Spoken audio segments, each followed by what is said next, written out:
Bismillahirrahmanirrahim. Assalamualaikum warahmatullahi wabarakatuh. Baik, perkenalkan saya Sadam Sumantri dengan NIM 123202095 dari jurusan Pendidikan Agama Islam Fakultas Tarbiyah dan Keguruan. Baik, saya di sini akan menjawab soal ujian akhir semester mata kuliah Filsafat Ilmu.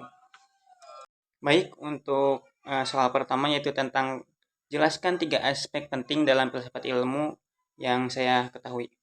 Baik, yang pertama filsafat ilmu itu ada tiga aspek tadi. Yang pertama ontologi, epistemologi, dan aksiologi. Yang pertama ontologi. Ontologi adalah cabang filsafat ilmu mencoba menjelaskan apa yang dianggap nyata dan bisa dijadikan objek kajian ilmiah. Misal, dalam sosiologi objeknya adalah masyarakat. Dalam fisika objeknya adalah materi dan energi. Jadi ontologi ini membantu kita membatasi ruang lingkup ilmu dan memahami apa yang bisa atau yang tidak bisa dijelaskan oleh ilmu. Yang kedua yaitu epistemologi. Sama saja, epistemologi adalah cabang filsafat ilmu yang dimana menjelaskan bagaimana pengetahuan ilmiah diperoleh dan bagaimana validitas atau kebenarannya diuji. Yang terakhir yaitu aksiologi. Sama saja adalah cabang filsafat ilmu yang menyangkut etika dan tanggung jawab ilmuwan dalam menggunakan ilmu. Jadi, pengetahuan ilmiah bukan hanya sekedar benar atau salah, tapi soal manfaat dan dampaknya bagi kehidupan manusia. Misalnya, teknologi bisa mempermudah kehidupan kita di dalam keseharian. Baik, ke soal pertanyaan yang kedua yaitu jelaskan secara sistematik upaya manusia dalam mencari pengetahuan ilmu. Jadi menurut saya sistematika upaya manusia dalam mencari pengetahuan ilmiah itu ada 7 langkah. Yang pertama yaitu observasi. Nah, yang dimana observasi ini untuk mengamati gejala fenomena atau peristiwa yang terjadi. Langkah yang kedua yaitu perumusan masalah.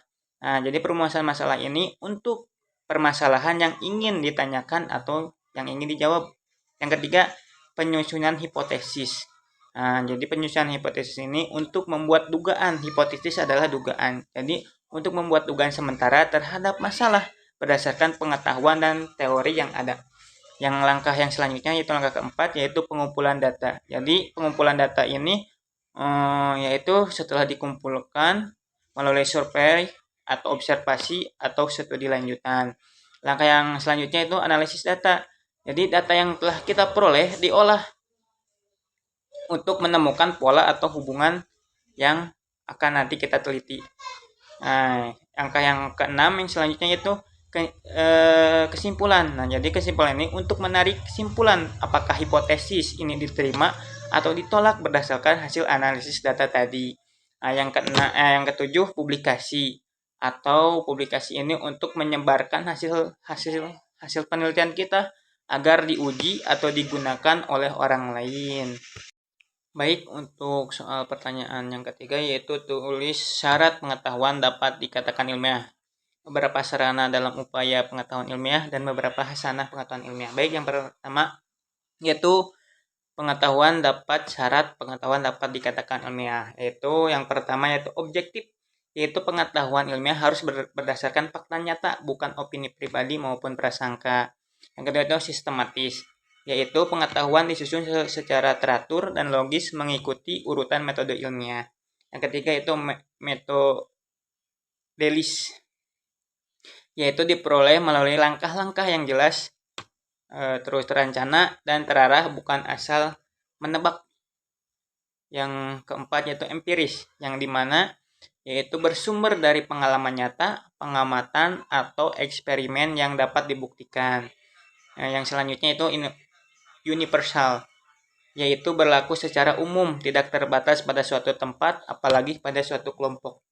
Yang selanjutnya itu verifikatif, yaitu dapat dibuktikan dan diuji ulang oleh orang lain. Yang kedua yaitu sarana dalam upaya pengetahuan ilmiah. Yaitu sarana yang pertama yaitu bahasa, yakni bahasa harus jelas, tepat, dan tidak ambigu. Yang kedua, sarana yang kedua yaitu logika. Logikanya itu harus rasional dan logis. Yang ketiga, statistik, yaitu di mana alat untuk mengukur hasil data dan penyajian hasil dalam bentuk angka, grafik, dan model. Yang selanjutnya, sarana yang selanjutnya itu teknologi atau alat bantu, yang dimana untuk mempermudah observasi dan eksperimen. Sarana yang selanjutnya itu metode ilmiah, yang dimana metode ilmiahnya harus menjadi pedoman langkah-langkah yang sistematis dan terukur. Yang ketiga yaitu hasanah pengetahuan ilmiah. Ya, hasanah pengetahuan ilmiah ini mencakup ada 5. Yang pertama yaitu ilmu alam, yaitu hasanah seperti ilmu biologi, ilmu sosial seperti sosiologi, ilmu humaniora seperti sejarah, ilmu terapan seperti pertanian, dan ilmu formal seperti logika. Baik, akan menjawab pertanyaan soal nomor 4, yaitu menurut saudara bagaimana sebaiknya ilmu dikembangkan? Apakah ilmu dikembangkan bebas nilai atau ilmu dikembangkan terikat dengan nilai? Kemukakan argumentasi saya. Jadi menurut saya pribadi, sebaiknya ilmu dikembangkan terikat dengan nilai, bukan bebas nilai. Artinya, jika ilmu dikembangkan tanpa mempertimbangkan nilai, maka berpotensi disalahgunakan, dan pengembangan ilmu seharusnya membawa dampak baik dan bermanfaat bagi kehidupan manusia maupun alam semesta. Nah, dari itu, pengembangan ilmu harus diarahkan dengan nilai-nilai luhur, seperti nilai kemanusiaan, nilai moral, dan nilai spiritual. Menjaga keberlanjutan hidup dan keadilan sosial, menjadikan alat untuk kebaikan, bukan penghancuran. Jadi, ilmu tanpa nilai adalah kekuatan buta, sedangkan ilmu dengan nilai adalah cahaya peradaban. Untuk pertanyaan nomor 5, dari aspek metodologi, apa perbedaan pendekatan kuantitatif dengan kualitatif dan bagaimana kontribusinya terhadap pengembangan ilmu pengetahuan?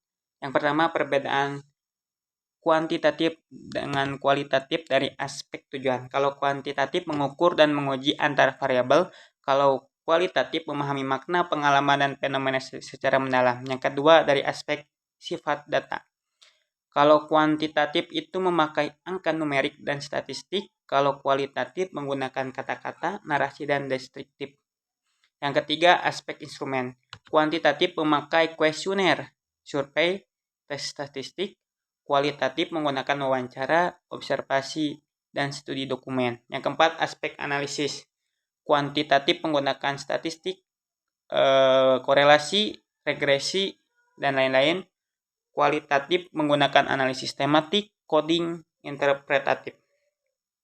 Yang kelima, aspek hasil. Kuantitatif menggunakan generalisasi dan prediksi. Kualitatif menggunakan pemahaman kontekstual dan mendalam. Yang kedua yaitu kontribusi pendekatan kuantitatif. Menghasilkan generalisasi, menguji teori secara empirik, mendukung kebijakan berbasis data, menunjukkan hubungan kausalitas. Yang ketiga yaitu kontribusi pendekatan kualitatif, memperkaya pemahaman kontekstual, menjelaskan fenomena baru atau kompleks, menggali perspektif subjektif dan pengalaman pribadi, dan memberikan inspirasi pembentukan teori baru. Baik, sekian yang bisa saya jawab. Kurang lebihnya mohon maaf. Apabila ada kata-kata atau perbuatan yang kurang berkenan, wassalamualaikum warahmatullahi wabarakatuh.